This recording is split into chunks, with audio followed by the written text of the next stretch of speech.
Друзья, всем огромный привет! Я очень рад видеть вас на своем канале. Так, сегодня на дворе у нас, значит, 7 марта 2025. Это пятница, конец рабочего дня. И вот я отработал и теперь еду домой.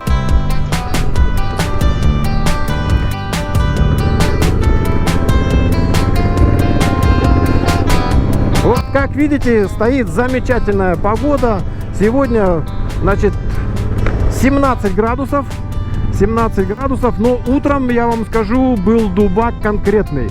Ну, короче, местами заморозки были, я ехал 1-2 градуса плюс было. Вот, но тем не менее, экипировка отработала, все было замечательно.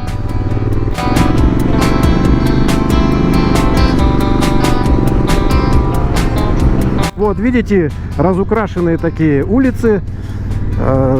Несколько дней назад здесь проходил так называемый Фастнахт, карнавал такой. Вот.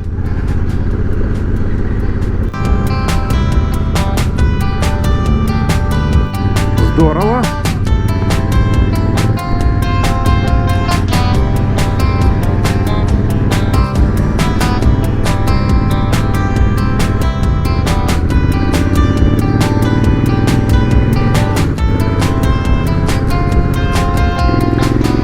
Так, ну, о чем мы с вами поговорим, пока едем до дома? Конечно же, о мотопутешествии. О чем же еще можно говорить? Да, это, знаете, как в анекдоте, старый армейский анекдот есть такой. Корреспондент, значит, молодой корреспондент местной газеты пошел в воинскую часть брать интервью. Взял кирпич с собой и подходит, значит, к офицеру, к замполиту и говорит: товарищ полковник, что вы думаете, глядя вот на этот вот кирпич? Ну, полковник посмотрел, говорит: ну, если представить, что кирпич это, скажем, ячейка нашего советского общества, то из этих кирпичей можно построить крепкую стену, и никакой капитализм нам не страшен. Ну, хорошо. Корреспондент пошел дальше, видит, идет прапорщик. Спрашивает у прапорщика: товарищ прапорщик, что вы думаете, глядя вот на этот кирпич? Прапорщик как посмотрел, говорит: ну, если обойти всю нашу воинскую часть и собрать все кирпичи, которые там валяются везде, то можно построить еще одну казарму или склад. Вот. Ну, хорошо. Пошел корреспондент дальше, видит, идет солдат. Подходит к солдату и говорит: товарищ солдат, ну скажите, что вы думаете, глядя вот на этот кирпич? Он посмотрел на кирпич, говорит: о женщинах. Он говорит: не понял, а при чем здесь женщины? Ну, он так посмотрел и говорит: а потому что я о них всегда думаю. Вот точно так же и я. В смысле, не о женщинах думаю, а о своем новом мотопутешествии, в которое я надеюсь, что скоро отправлюсь.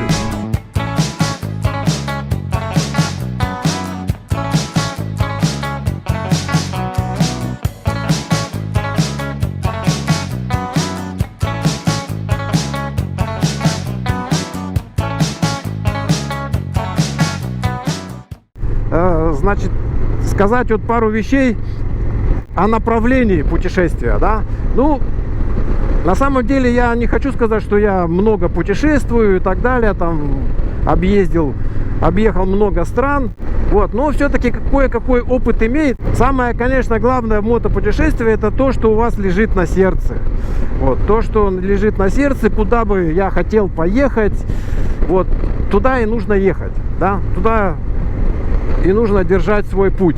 Вот. Но иногда бывают такие ситуации, когда человек выбирает то ли вот на север, то ли на юг. Вот. И я, пожалуй, могу сказать, что лучше, конечно, ехать на юг.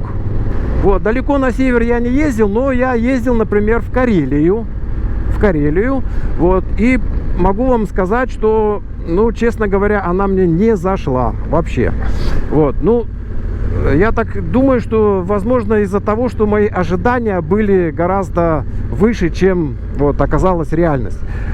Вот. Я объясню почему. Потому что когда я планировал вот это путешествие в Карелию, да, я так посмотрел: Финляндия, Карелия. Это страны с огромным количеством озер, таких диких озер. И я прикинул, что можно в любом месте, на любом озере встать, поставить палатку и, в общем-то, наслаждаться природой, да. Но оказалось, что это все далеко не так. Озер там действительно много, тысячи озер, можно сказать. Но подъехать к этому озеру, вот к какому-либо озеру, это проблема оказалась.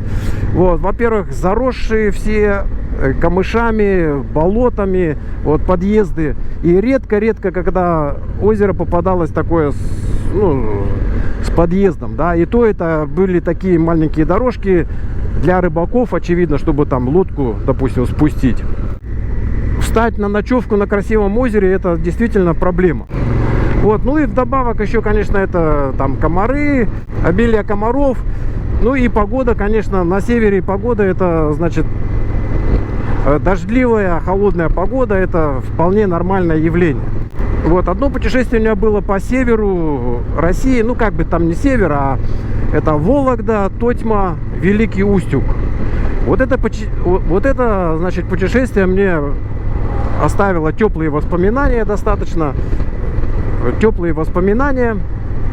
И я скажу, что, ну, особая такая красота старых таких русских городов, деревень, деревянных с черными крышами, ну, особый такой колорит.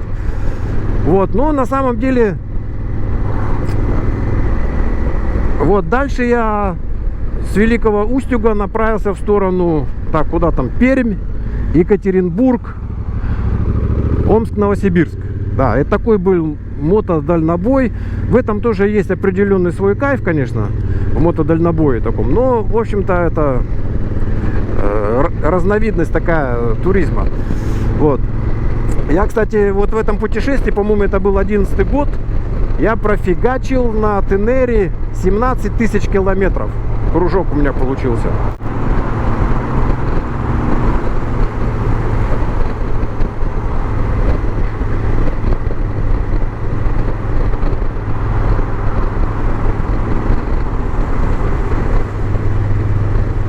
Вот. И потом, значит, я решил, так, будем все-таки осваивать южное направление. И я вам скажу, Греция, Черногория, Албания. У меня, кстати, в Албании там есть один видосик такой классный. Я в конце этого видео вставлю заставку, можете кликнуть, посмотреть. Вот. После этого путешествия по Албании я понял, что надо менять концепцию, надо отказываться от кофр и максимально экономить, значит, на весе мотоцикла. Вот. Почему это произошло, можете посмотреть, увидеть, и я думаю, что станет понятно. Вот, но вот это направление мне стало нравиться все больше и больше, и когда я уже немножечко стал осваивать Турцию, то я вам скажу, это страна номер один для меня. Теперь, ну, я имею в виду, конечно, страна не как государство, да, а как вот, ну, страна, обладающая такой природой и такими ландшафтами и дорогами, которые пролегают вот по этим ландшафтам.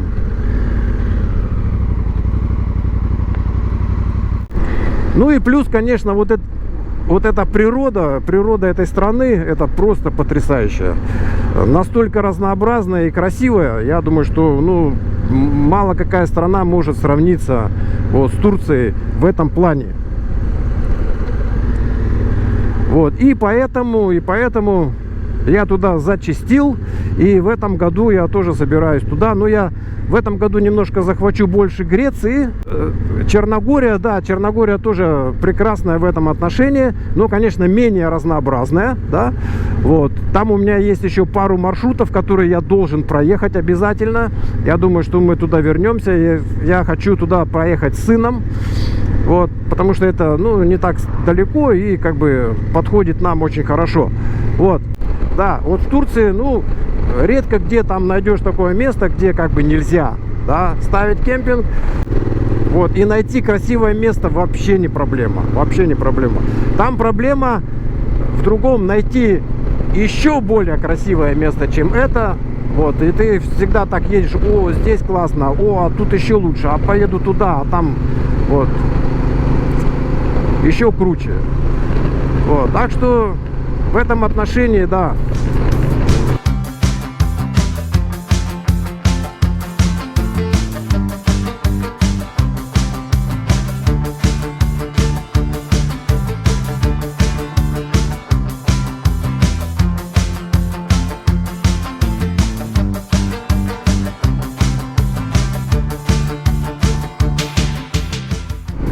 Вот, ну и еще из, так скажем, проектов, это я хочу обязательно протестировать Moto Guzzi. Вот это последняя модель Stilvia, по-моему, да, Stilvia она называется.